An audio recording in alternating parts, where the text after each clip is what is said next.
Hello my dear family, how are you guys? I hope you are doing well and इतने time बाद I am feeling so happy to be in front of you and sitting and talking to you. कितने time बाद हम लोग मिल रहे हैं and from September I guess most of the colleges start for medicals, for engineering and medical. So September के बाद अभी हम November में enter कर गए हैं and I think ये time मुझे सबसे best लगा just to share this video with you. क्या चीज़ है, क्या improvements है, क्या चीज़ों का हमको ध्यान रखना है. So I am here with this video and yeah, let's start with all the points. I have points for you and I will be telling you in depth about all of it. So starting off with the most important thing, that is relying all over on your theory. You guys already know about this thing that we are studying about the human body and its anatomy and its very integral parts, digging deep into the human body, right? हम muscles के एक fibers को पकड़ के, nerves को पकड़ के सबकी study करते हैं. जब हम ये सारी चीजें पढ़ रहे हैं, ये हो गई anatomy की बात. तो अब आपको इसको प्रैक्टिकली भी लेकर आना है, right? So in most of the colleges and universities there are practical labs and you are taken into anatomy lab, physiology lab या फिर अलग अलग सारे आपको लैब्स प्रैक्टिकल सेशंस के लिए लेके जाते हों. But if not then you have to ask a professor that please take us to this lab. It is essential. आप जो भी पढ़ रहे हैं उसको प्रैक्टिकली देखना बहुत जरूरी है. How to attain this first of all. So आपको एक तो ये मिस्टेक नहीं करनी है कि आप पूरा का पूरा थ्योरेटिकल ही सारी चीजों को वो ही सब प्रैक्टिकल में होगा. तो ऐसा नहीं होता है. जब हम थ्योरी पढ़ते हैं वो और प्रैक्टिकल जो हम करते हैं उसमें डिफरेंस होता है. हम एसिमेट्रिकल होते हैं, हम सिमेट्रिकल नहीं होते हैं, राइट? तो हमारे अंदर ही जो डिफरेंस रहते हैं वो हमें मिल जाते हैं. तो जब आप डिफरेंट ह्यूमंस के ऊपर करेंगे तो कितना एनाटॉमिकल डिफरेंसेस आपको मिलेंगे या फिर फिजियोलॉजिकल डिफरेंसेस मिलेंगे, बायोमैकेनिक्स में मिलेगा, काइनेमैटिक्स में मिलेगा, बहुत सारी डिफरेंट चीजें हैं.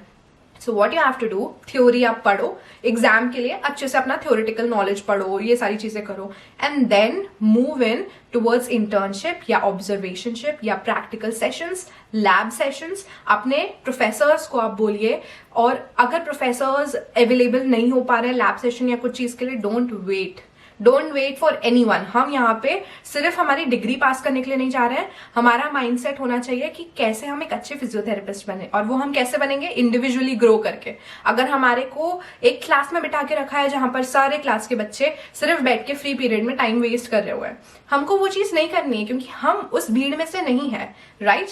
हम जो फिजियोथेरेपी स्टूडेंट्स हैं, हम लोगों को जाकर हमने जो थ्योरेटिकल पढ़ा है, अब क्योंकि this is my field of interest, right? This is your field of interest, इसलिए आपने उसको लिया है, राइट? तो अब आप क्या करेंगे, उसी थ्योरी को जो आपने पढ़ा है आप जाएंगे किसी भी प्रोफेसर के पास और जाकर प्रैक्टिकली जो आपने पढ़ा है ना वो अपने फ्रेंड्स के, क्लासमेट्स के ऊपर, फ्रेंड्स के ऊपर, या फिर प्रैक्टिकल सेशन में जो डमी बोन्स होती हैं, स्कल होता है या फिर मसल्स होते हैं, डमी में होते हैं, वहां पर ओरिजिनल भी होते हैं, डमी भी होते हैं. उन चीजों को देखो, प्रैक्टिकली उनको ट्राई करो समझने का कि जो आपने आज पढ़ा है वो वाली चीजें कहाँ पर हैं, कैसे अलाइन कर रही हैं. So it will be really helpful for you. आप इंटर्नशिप्स भी कर सकते हो, ऑब्जर्वेशनशिप्स भी कर सकते हो, अपने प्रोफेसर को अप्रोच करके प्रैक्टिकल सेशन में इन्वॉल्व होने के लिए भी बोल सकते हो. फॉर एग्जाम्पल मैं थर्ड ईयर में, तो हमको फोर्थ ईयर की क्लास में बैठने के लिए भी मिलता था. हम लोगों को उनके साथ जाकर घूमने के लिए मिलता था, वार्ड्स में या फिर ओपीडी में जाकर, और उनके असिस्टेंस में हम लोग चीजों को देखते थे और वो लोग हमको एक्सप्लेन भी करते थे कि what they are really doing here, what they are dealing here with,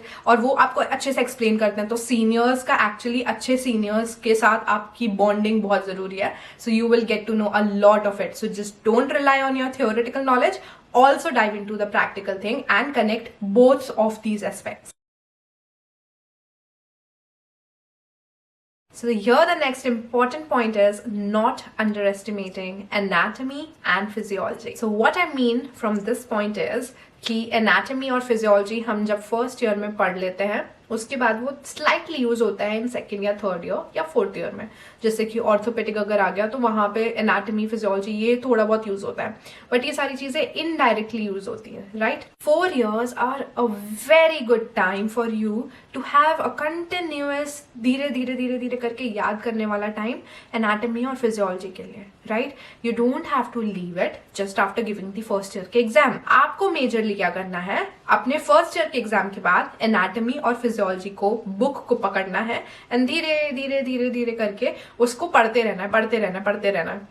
ठीक है? आप उसको पूरे 4 साल आराम से, जब आपको टाइम मिल रहा है आप पूरे 4 साल उसको बैठ के पढ़ो. ठीक है? बिल्कुल थरो कर लो सारी चीजों को, आपको उसको बहुत अच्छे से गो थ्रू करना है एंड काफी अच्छे से डेप्थ में पढ़ना है. By the end of the 4th year you will be knowing कि आपको मैक्सिमम चीजें याद हो चुकी है. हम जब डीप रूटेड चीज को अच्छे से मास्टर कर लेंगे ना, तो हमारे लिए डायग्नोसिस और हमारे लिए एक्सरसाइजेस, प्रोटोकॉल, प्रिस्क्रिप्शंस, ये सारी चीजें काफी रिलैक्स्ड एंड ईजी हो जाएंगी. This is a thing that you have to keep in mind. So the next important thing that you have to keep in mind is never neglecting communication skills. So communication skills एक ऐसे soft skill या non-technical skill होता है. After all, we are dealing with a human, dealing with somebody like us, somebody who wants care, who wants empathy, right? I am dealing with a patient जो अभी pen में है, जिसको cure चाहिए है, जो कि एक्चुअली हो सकता है निग्लेक्ट करता हुआ आ रहा है अपनी सिचुएशन को, and now it is our time and now he is feeling और शी इज फीलिंग कि अब मुझे उस दर्द से आराम चाहिए, क्योंकि I have been into that pain and trouble since long time and years, right? या फिर जिनके साथ अभी जिनको डेंगू हुआ है and then their joints are not moving and then they are suddenly like कि क्या हुआ है. सो जब हम अपने प्रैक्टिस करके मैनुअल थेरेपी में और हैंड वर्क में तो अच्छे हो गए हैं, now it is also important to master our communication skills. आप खुद याद करो, whenever you visit a doctor there must be one person, one doctor और वन मेडिकल प्रोफेशनल जिसने आपसे बहुत एम्पैथी से, प्यार से, केयरिंग वे में बात करी होगी. वो आज भी आपको याद होगा, राइट? वो एक अलग सी एक इंपॉर्टेंट जगह बना लेता है अपने दिमाग में, and you are like very comfortable with again and again going to that person and telling कि नहीं मुझे आज ये प्रॉब्लम लग रहा है, या फिर मुझे ये मेडिकेशन चेंज करने का मन कर रहा है, should I go with it? So it is very important in a patient and physiotherapist relationship that you have to build an empathetic communication skill, right? You have to, जब आपके पास आपको ये सारी चीजें साइड बाय साइड करना है from the first year itself. Just start learning things, जैसे YouTube पे आप डाल सकते हो how to have empathetic connection with the patient, yeah, empathetic connection with human, how to know a human well, how to talk to a human softly, how to deal with patients kindly. बहुत कम videos हैं जो कि ये वाले point को cover करते हैं, जिसमें कि आपको कैसे पेशेंट्स के साथ ह्यूमिलिटी, काइंडनेस, जेंटलनेस, सॉफ्टनेस के साथ और एक एम्पैथी के साथ में आपको केयरिंग नेचर के साथ उनको ट्रीट करना है या मिलना है. I am not talking about not setting the boundaries. हमेशा एक पेशेंट और फिजियोथेरेपिस्ट के लिए एक अच्छी स्ट्रॉन्ग बाउंड्री सेट होनी चाहिए कि हाँ, हम आपको ट्रीटमेंट दे रहे हैं, हम अपने आप को एक्सर्ट नहीं करेंगे. हम 1 घंटा बोल रहे हैं तो हम कहीं आपको 1.5 घंटा या 2 घंटा उस एम्पैथी या केयर के चक्कर में, काइंडनेस के चक्कर में नहीं देंगे, राइट? हमने 1 घंटा बोला है, but that 1 hour will be worth remembering, that will be worth putting good amount of money.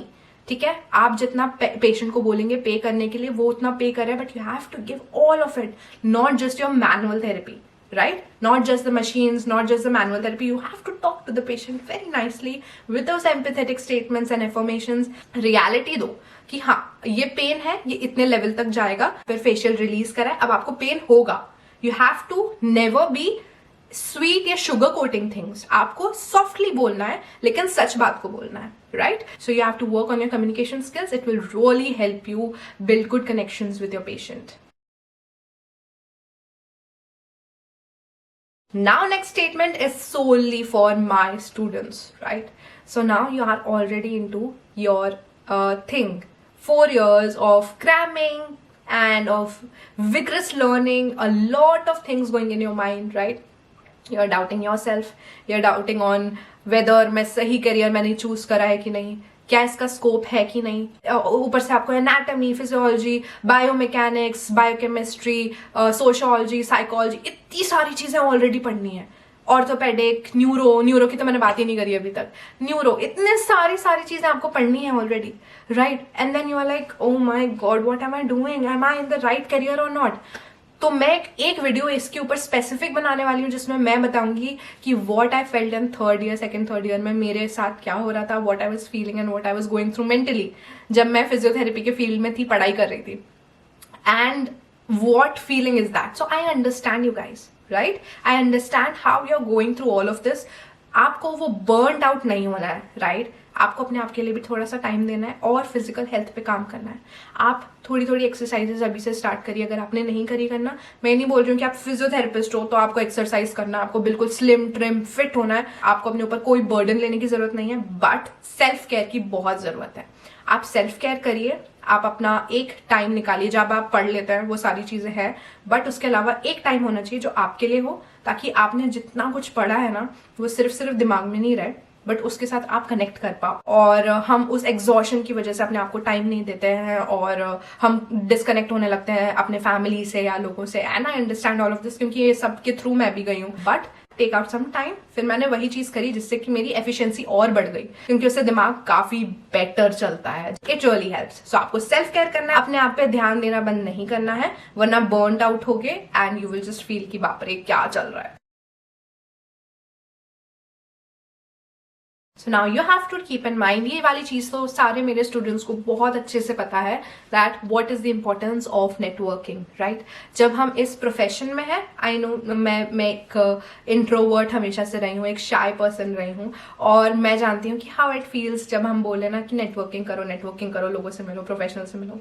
जब आप अपने पसंद की प्रोफेशन में होते हैं, you like talking about things, आप जाओ डिफरेंटली, एक नॉर्मल एक अपने क्लासमेट या अपनी एज वाले से या इनफैक्ट जूनियर से बात करना स्टार्ट करो, राइट। जब आप कॉन्फ्रेंसेस में जाओ या आप सेमिनार वर्कशॉप्स अटेंड करो, तो आप एक स्टेप लो कि उस दिन मुझे 1 या 2 लोगों से बात करनी है।